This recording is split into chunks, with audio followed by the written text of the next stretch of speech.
एक मिनट और थोड़ा ऊपर कर लो जी, साइड ऊपर करो लगा भैया, एक मिनट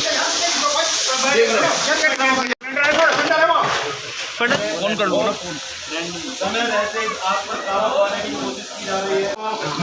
ये यहाँ पर इसने पटाखा गोदाम बना रखा था, लेकिन हमें इसकी जानकारी भी नहीं थी। क्योंकि जब मैंने एक बार इससे पूछा था, मैंने इससे जानकारी ली थी। मैंने कहा आप पटाखों का काम करते हैं, पटाखे तो नहीं है। इसने कहा कि मैंने पटाखों का काम ही छोड़ दिया है, मेरे पास तो सिर्फ चरखी और मांझा ये सब इस तरह की चीज़ें हैं।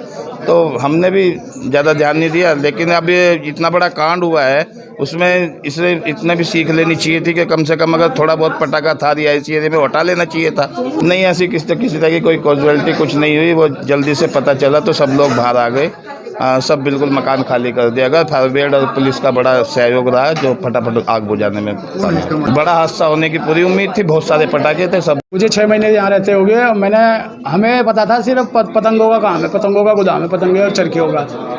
बाकी हमने होली पे देखा, उन्होंने होली का सामान भी था इनका। बाकी और इससे ज़्यादा जानकारी नहीं है, क्योंकि जो ओनर है यहाँ के वो चंडीगढ़ रहते हैं। उनका एक बेटा यहाँ रहता है, टिंकू राणा। वो फिलहाल वो यहाँ सफाई का काम कर रहे थे 2 दिन से, क्योंकि मैं अभी लंच पे आया था। तो मैं लंच करके मीटिंग दिया हुआ था गोदाम? हाँ, किराए पे था सर। किसे दिया था? ये बिट्टू पतंग वाले, कुंदन हलवाई के सामने ना, बिट्टू पतंग वाले, उनका गोदाम है सर। मैं बता रहा, मैं लंच पे जब आया तो मैं लंच करके जब निकल गया मीटिंग तक, जब वापस आया इतने में ही यहाँ आग लग गई। क्योंकि 2 मजदूर यहाँ सफाई कर रहे थे, सामान शिफ्ट कर रहे थे इधर से उधर। वो मजदूर लोग बीड़ी पी रहे थे, जैसा मेरी वाइफ ने बताया।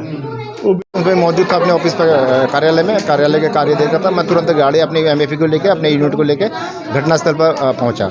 यहाँ पर देखा तो कि एक रिहायशी इलाके में जो अंदर बहुत सकरी गली है, वो उसके अंदर देखा तो 2 कमरों में आग लगी हुई थी और पटाखों की धड़ाधड़ आवाज़ आ रही थी। और हमने पूरे MFE से फॉर्म में अपना पाइप बिछा के आग बुझाना प्रारंभ किया।